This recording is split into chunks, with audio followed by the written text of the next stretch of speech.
और सबसे पहले आपको बताएं, अमरीकी सदर ट्रंप ने कहा है कि अमरीका अगले हफ्ते ईरान से बातचीत करेगा। हो सकता है ईरान के साथ माहिदे पर भी दस्तखत हो जाएं। नीदरलैंड्स के शहर हेग में बातचीत करते हुए उन्होंने कहा कि हम ईरान से अब भी वही कहेंगे जो पहले कहा था कि हमें ईरान का एटमी प्रोग्राम नहीं चाहिए, लेकिन हम उनकी एटमी सलाहियत तबाह कर चुके हैं।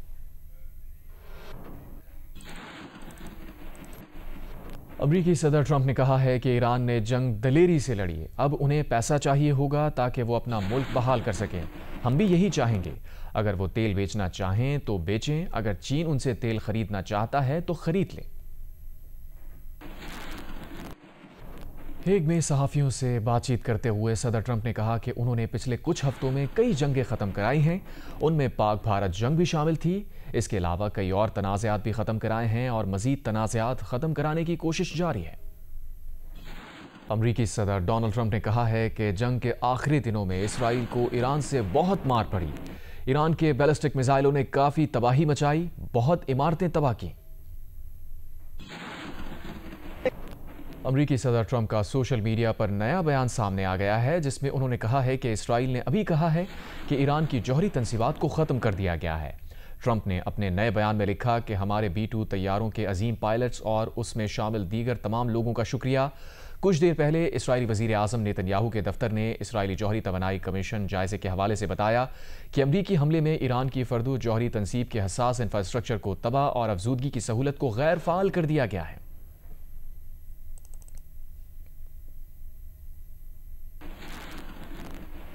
अमरीकी नेशनल इंटेलिजेंस की डायरेक्टर तुलसी गाबर्ट का कहना है कि नई इंटेलिजेंस सदर ट्रंप की इस बात की तस्दीक करती है कि ईरान की जौहरी तंसीबात तबाह कर दी गई हैं। ईरान अगर उन्हें दोबारा तामीर करना चाहता है तो नतंज, फर्दू और अस्फहान की तीनों जौहरी तंसीबात की असर नौ तामीर करनी होगी।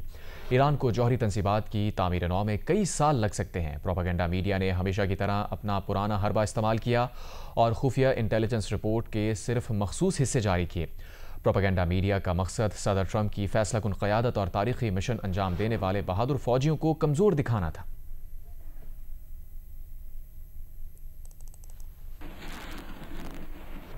उधर ईरान ने तस्लीम किया है कि अमरीकी हमलों से ईरान की जौहरी तंसीबात को बुरी तरह नुकसान पहुंचा है। ईरानी वजारत ख़ारजा के तर्जुमान इस्माइल बक़ाई ने कहा है कि ईरानी जौहरी तंसीबात को पहुंचने वाला नुकसान यकीनी है, क्योंकि जौहरी तंसीबात पर पै दर पै हमले किए गए थे। उन्होंने कहा कि ये तकनीकी मसला है, ईरानी एटमी तवानाई एजेंसी और मुतल्लिक़ा इदारे इस पर काम कर रहे हैं। इस्माइल बक़ाई ने कहा कि ईरान एटमी तवानाई के हुसूल का मंसूबा जारी रखेगा। अरब मीडिया से गुफ्तगू में तर्जुमान ईरानी वजारत ख़ारजा ने कहा कि ईरान को पुरअमन मकासद के लिए जौहरी तवानाई इस्तेमाल करने का हक़ है। अमरीकी जारिहत की मज़म्मत के बजाय उसका हमला मौसर होने या ना होने पर बात एक बुरी अलामत है, क्योंकि आलमी बरादरी की अवलीन तरजीह अमरीका के उन गैर कानूनी इक़दामात की मज़म्मत होनी चाहिए।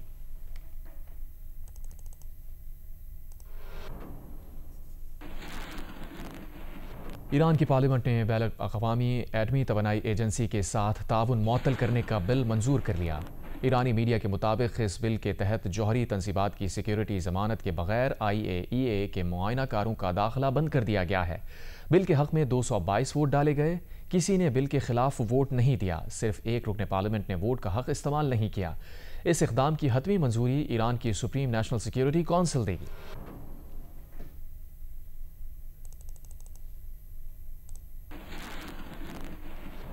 ईरान के जौहरी प्रोग्राम पर हमलों में होने वाले नुकसान के हवाले से इसराइल और अमरीकी बयानात और ज़मीनी हक़ाइक़ में तज़ाद वाज़ेह है। अगरचे हमले शदीद नौइयत के थे, लेकिन इंटेलिजेंस रिपोर्ट्स ये ज़ाहिर करती हैं कि जौहरी प्रोग्राम को मुकम्मल तौर पर तबाह नहीं किया जा सका। ईरान की एटमी तंसीबात पर अमरीकी हमलों में जौहरी प्रोग्राम के बुनियादी हिस्से तबाह नहीं हुए। ईरान का एटमी प्रोग्राम सिर्फ चंद महीनों के लिए पीछे चला गया है। ये बात अमरीका के इब्तदाई इंटेलिजेंस जायज़ों में सामने आई है। अमरीकी मीडिया ने पेंटागन की डिफेंस इंटेलिजेंस एजेंसी के हवाले से बताया है कि ये इब्तदाई अंदाजे सदर डोनाल्ड ट्रंप के दावों के बिल्कुल बरक्स हैं, जो मुसलसल कह रहे हैं कि अमरीकी हमलों में ईरान की एटमी तंसीबात मुकम्मल तबाह बर्बाद हो गई। वज़ीर दिफा पीट हेग्जेट भी सदर ट्रंप की जबान बोल रहे हैं। उन्होंने अमरीकी मीडिया रिपोर्ट को मुस्तरद कर दिया।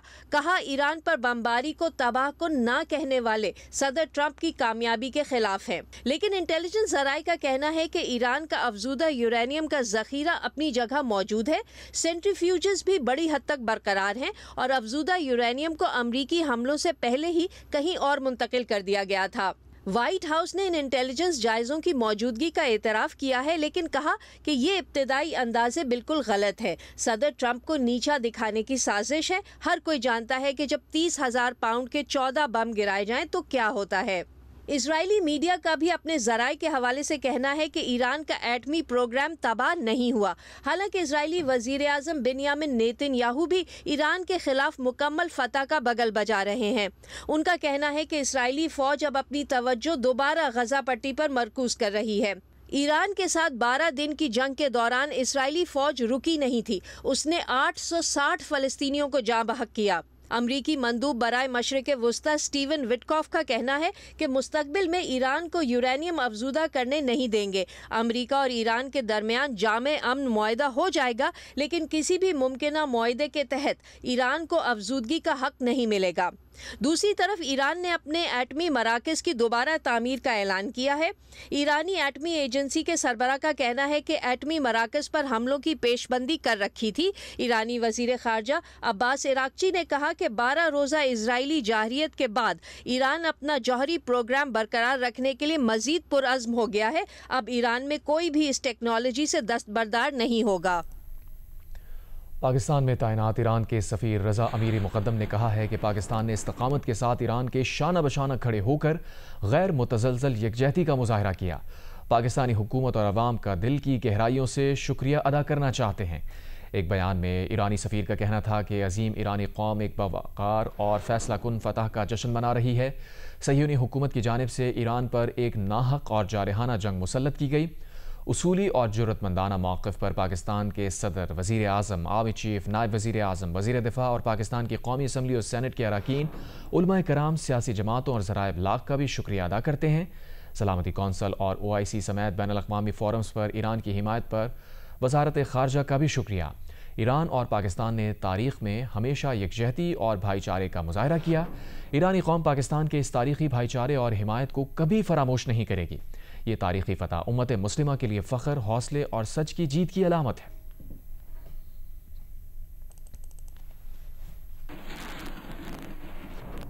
मेजर सैयद मुईज़ अब्बास शाह शहीद की नमाज जनाजा चकलाला गैरजन रावलपिंडी में अदा कर दी गई। नमाज जनाजा में army chief field marshal Syed Asim Munir की शिरकत। कहा, मेजर सैयद मुईज़ अब्बास शाह ने मज़ाहिमत के बावजूद दलेराना मुकाबला किया। उनकी ये कुर्बानी बहादुरी, हुब्बुल वतनी और कुर्बानी की आला रिवायतों की अलमबरदार है।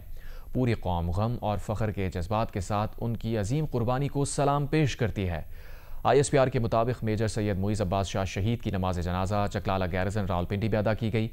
नमाज जनाजा में army chief field marshal Asim Munir, वफाकी वज़ीर दाखिला, आला फ़ौजी और सिविल हुक्काम, अफसरान और जवानों ने शिरकत की। मेजर मुईज़ अब्बास जनूबी वज़ीरिस्तान के इलाके सरारोगा में भारतीय सरपरस्ती में सरगर्म फितना अल खवारिज के खिलाफ ऑपरेशन के दौरान बहादुरी से लड़ते हुए शहीद हुए। Army chief field marshal Asim Munir ने कहा कि शहीद ने फ़र्ज़ की अदायगी के दौरान अपनी जान कुर्बान की। पूरी कौम लवाहिकीन के साथ खड़ी है और दिफ़ाए वतन के लिए उनकी कुर्बानी को सलाम पेश करती है।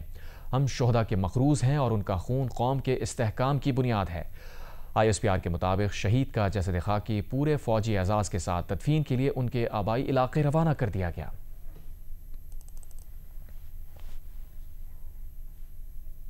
ईरान और इसराइल के दरमियान जंगबंदी हो चुकी, मगर गजा में ज़िंदगी आज भी मलबे तले सिसक रही है।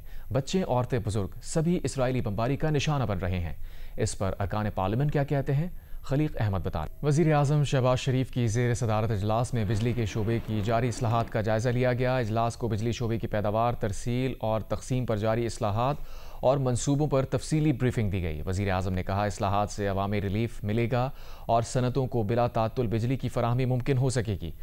वज़ीर आज़म ने नुकसान करने वाले जिनकोस की नीलामी के दूसरे और तीसरे मरहले को जल्द मुकम्मल करने की हिदायत की। कहा, जिनकोस की नीलामी के अमल को दीगर निजकारी के प्रोग्राम्स की तरह मीडिया पर बराह रास्त नशर किया जाए। स्मार्ट मीटर्स की तनसीब मुकम्मल करके जल्द रिपोर्ट पेश की जाए। वज़ीर आज़म ने कहा कि वफाकी हुकूमत का बलूचिस्तान के ट्यूबवेल्स की सोलराइजेशन का अमल मुकम्मल हो चुका है। इससे बलूचिस्तान के ज़राई शोबे की पैदावार में इजाफा होगा। वज़ीर आज़म ने मुल्क में इलेक्ट्रिक व्हीकल चार्जिंग स्टेशन के क़याम का अमल तेज़ करने की हिदायत की।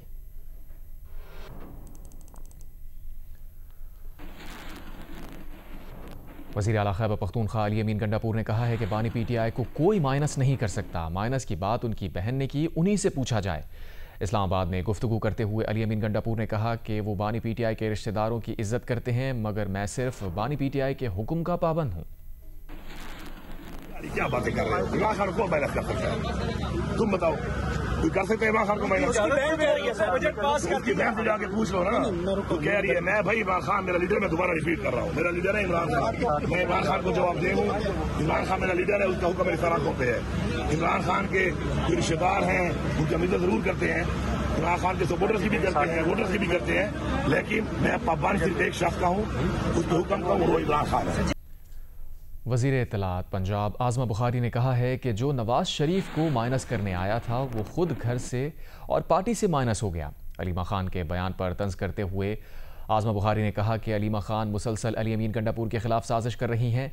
अपने खिलाफ साजिश का आज अली अमीन गंडापुर ने भी बरमला इजहार किया।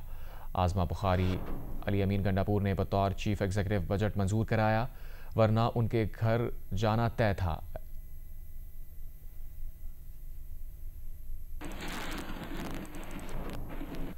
वज़ीर आज़म के मुशीर बराए सियासी उमूर राना सना से जियो न्यूज़ ने सवाल किया कि अलीमा खान तो बानी PTI को माइनस करने का कह रही हैं, जिस पर राना सना ने कहा इस तरह किसी को माइनस नहीं किया जा सकता।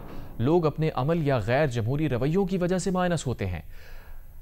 बानी PTI सियासतदानों के साथ बैठकर अगर बात करें तो सियासी मामलात हल हो सकते हैं। बानी PTI की बहन ने कहा कि इमरान खान को माइनस किया जा चुका है, इस तरह लग रहा है। ऐसे में अभी भी कोई बातचीत या मुज़ाकरात की कोई ऑफ़र है, करेंगे किस तरीके से ताकि सियासी दर्जा हरारत को कम से कम किया जाए?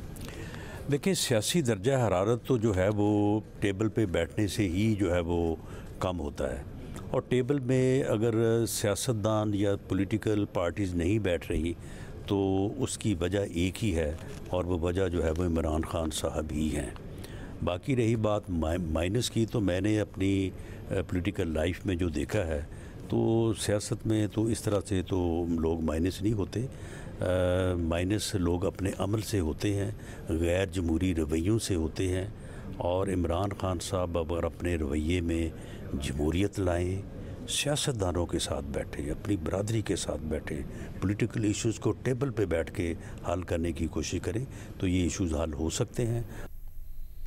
वज़ीर आला खैबर पख्तूनख्वा ने गुज़श्ता रोज़ किसी से खुफिया मुलाकात के दावों को मुस्तरद कर दिया है। इस्लामाबाद में गुफ्तगू करते हुए अली अमीन गंडापुर ने कहा कल उनकी नथिया गली में किसी से खुफिया मुलाकात नहीं हुई है। अवाम सोशल मीडिया पर शोशे छोड़ने वालों पर ध्यान ना दें, काफिले चलते रहते हैं। पहली बात तो यह कि मेरी कोई मुलाकात होती है तो मैंने आज तक छुपाई है कभी? मैं तो बताता हूँ, मैं छुपाऊँ क्यों भाई? मेरी मुलाकात और मुझे छुपाने की क्या ज़रूरत है? मेरी तो ऑफिशियल मुलाकात भी होती है, अनऑफिशियल भी होती है, मुझे छुपाने की ज़रूरत क्या है? अब नथिया गली तो मैं गया था एक दिन के लिए लास्ट ईयर, रिकॉर्ड पे है भाई। मैं कोई ऐसा तो हूँ नहीं ना कि मैं निकलूँ तो मैं अकेला निकलता हूँ। मेरा एक पूरा निज़ाम है, मेरा एक पूरा प्रोटोकॉल है, मेरी एक पूरी सिक्योरिटी है, मेरा एक पूरा प्लान बनता है, उसके तहत मैं जाता हूँ। अब कल ये नया एक शोशा छोड़ दिया। मैं कल सुबह से मीटिंगें करता रहा, उसके बाद मैं असम्बली गया, असम्बली के बाद फिर मेरी मीटिंग थी, वो करके मैं इस्लामाबाद आया। उधर से लेकर CM हाउस से KP हाउस के दरमियान में मैंने ब्रेक भी नहीं लगाई, सीधा वहाँ से फिर रात को 4 बजे तक मैं बैठा रहा। 4 बजे तक बैठने के बाद सुबह सवेरे मैं यहाँ आ गया। अब ये जो नथिया गली में मेरी मुलाकातें करवा रहा है, ये वही लोग हैं, सिर्फ और सिर्फ पैसे कमाने के लिए, शोशे छोड़ने के लिए। और ये तो एक बात सुन लो, जिसका अकाउंट मोनेटाइज है ना, उसकी तो बात सुना ही मत करो। वो तो पैसे कमा रहा है, उसकी तो दिहाड़ी लगी हुई है। हर दफ़ा कोई ना कोई शोशा मार देते हैं, शोशा छोड़ देते हैं, फिर जवाब दो तो फिर पड़ जाते हैं। तो भाई बात ही है कि वो कहते हैं ना कि अब मैं पूरा जुमला नहीं कहता हूँ, बस यही कहता हूँ कि काफिले चलते रहते हैं। और सिंध असम्बली ने माली साल 2025-26 के लिए 3400 अरब रुपए के बजट की मंजूरी दे दी है। अपोजिशन की तमाम कटौती की तहरीक मुस्तरद कर दी गई। वज़ीर आला सिंध मुराद अली शाह का कहना है कि अवामी फलाह के लिए महसूलात में बड़ी नरमी की गई है। सिंध असम्बली में नए माली साल के बजट की मंजूरी दे दी गई। 3,450 अरब रुपए का बजट गुज़िश्ता माली साल के मुकाबले में 12.9% ज़ायद है। ऐवान ने 156.069 अरब रुपए का ज़िमनी बजट भी मंजूर कर लिया। वज़ीर आला सिंध ने हुकूमत की जानिब से 188 मुतालबात ज़र पेश किए, जिनकी मरहला वार मंजूरी दी गई। इन मुतालबात के खिलाफ अपोजिशन ने 2002 कटौती की तहरीक जमा करवाई, जिनमें सिर्फ एक को मंजूर किया गया। मंजूर होने वाली कटौती की तहरीक महकमा कानून के बजट पर थी, जिसमें हुकूमत और अपोजिशन ने मुत्तफ़िका तौर पर 8 अरब रुपए की कटौती का मुतालबा किया। वज़ीर आला मुराद अली शाह के मुताबिक ये पहली बार हुआ है कि किसी कटौती की तहरीक पर हुकूमत और अपोजिशन एक सफ़े पर आए। मुतालबात ज़र की मंजूरी के बाद ऐवान ने फाइनेंस बिल 2025-26 भी मंजूर कर लिया। एक बार फिर सबका शुक्रगुजार हूँ कि आपने मुझे मौका दिया इस बजट को स्पीयरहेड करने का, और बजट के पास होने पे मैं पूरी असेंबली को मुबारकबाद देता हूँ। आपको भी बजट की मंजूरी पर वज़ीर आला मुराद अली शाह और अपोजिशन लीडर अली खुर्शीदी ने speaker Awais Qadir Shah, deputy speaker Anthony Naveed और तमाम अरकान असम्बली को मुबारकबाद पेश की। वज़ीर मुमलिकत बराए कानून व इंसाफ बैरिस्टर अकील मलिक ने कहा है कि हालिया जंग में शिकस्त खाने के बाद भारत अपने जख्म चाट रहा है। वो दोबारा पाकिस्तान पर हमले की जुर्रत नहीं कर सकता। प्रोग्राम कैपिटल टॉक में गुफ्तगू करते हुए पीपल्स पार्टी के रुकन कौमी असम्बली आगा रफ़ीउल्लाह और PTI के रुकन कौमी असम्बली शाहिद खटक का कहना था कि नरेंद्र मोदी RSS का माइंडसेट रखता है, वो किसी भी वक्त दोबारा पाकिस्तान पर हमला कर सकता है। ऐसा लगता है कि इंडिया जो है वो इजराइल से इनकरेजमेंट लेके तो पाकिस्तान के अंदर डिस्टेबलाइज फैलाने की किसी साजिश को परवान चढ़ा रहा है। जंग हारने के बाद और बिलखुसूस अब अपने ज़ख्म चाटने के सारे इस प्रोसेस में कोशिश तो उसकी होगी, लेकिन पाकिस्तान की जो अल्हम्दुलिल्लाह जो पाकिस्तान ने अपने आप को प्रूव किया है मिलिट्री फ्रंट पे, डिप्लोमेटिक फ्रंट पे और दीगर मॉरल फ्रंट पे, पाकिस्तान के केस प्रूव्ड है और पूरी इंटरनेशनल कम्युनिटी पाकिस्तान के साथ खड़ी है। तो इंशाल्लाह ऐसी कोई भी उनकी नापाक अज़ाइम जो हैं उनको हम बिल्कुल कामयाब नहीं। नेतन्याहू की सस्ती कॉपी जो है वो इस खित्ते में मौजूद है और उसकी कोशिश है, लेकिन मैं समझता हूँ कि 10 तारीख के बाद 6 और 7 की रात और उसके बाद 10 के बाद भारत अब ये जुर्रत नहीं करेगा। जिस माइंडसेट का आदमी है वो सर कुछ भी कर सकता है, और आप ये इस खाम ख्याली में ना रहें कि वो नहीं करेगा। वो लाजमी कोई ना कोई इस तरह की हरकत करेगा जिससे इस खित्ते में अमन को सबूताज किया जा सकता है। तो उसके लिए हमें जिस तरीके होशियार रहना चाहिए। मोदी जो है ये RSS आइडियोलॉजी का माइंडसेट है इसका, तो ये कभी भी किसी भी वक्त दोबारा अटैक कर सकता है। गिलाफ़े काबा की तब्दीली की रूह परवर तकरीब बुध को मुनक्किद हुई। इस दौरान बैतुल्लाह के सहन में तवाफ़ भी जारी रहा। खाने काबा के गिलाफ़ किस्वा की तब्दीली नए इस्लामी साल के आगाज़ पर की जाती है। गिलाफ़ की तैयारी में आला मयार का खाम रेशम इस्तेमाल किया जाता है। चांदी के धागे और 24 क़िरात सोने से उस पर मुलम्माकारी की जाती है।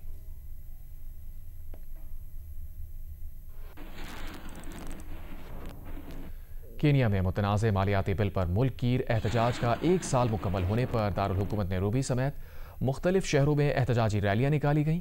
इस मौके पर पुलिस की मुजाहिरीन पर फायरिंग से मजीद 16 अफराद हलाक और 400 से ज़ायद ज़ख्मी हो गए। ज़ख्मियों में मुजाहिरीन, सहाफ़ी और पुलिस एहलकार शामिल। हुकूमत ने मीडिया को एहतजाज की बराह रास्त कवरेज से रोक दिया। खिलाफ वर्जी पर 2 मकामी चैनल ऑफ एयर कर दिए गए।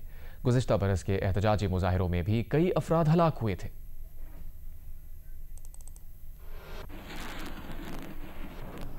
मुसलमान सोशलिस्ट उम्मीदवार ज़ोहरान ममदानी न्यूयॉर्क के मेयर के ओहदे के लिए डेमोक्रेटिक पार्टी के उम्मीदवार होंगे। उन्होंने डेमोक्रेटिक पार्टी की प्राइमरी में अपने हरीफ को शिकस्त दे दी। प्राइमरी जीतने के बाद तकरीर में ज़ोहरान ममदानी ने अपनी कामयाबी पर वालिदैन का शुक्रिया अदा किया। उनके वालिद कोलंबिया यूनिवर्सिटी के प्रोफेसर और वालिदा मीरा नायर मारूफ फिल्मसाज हैं।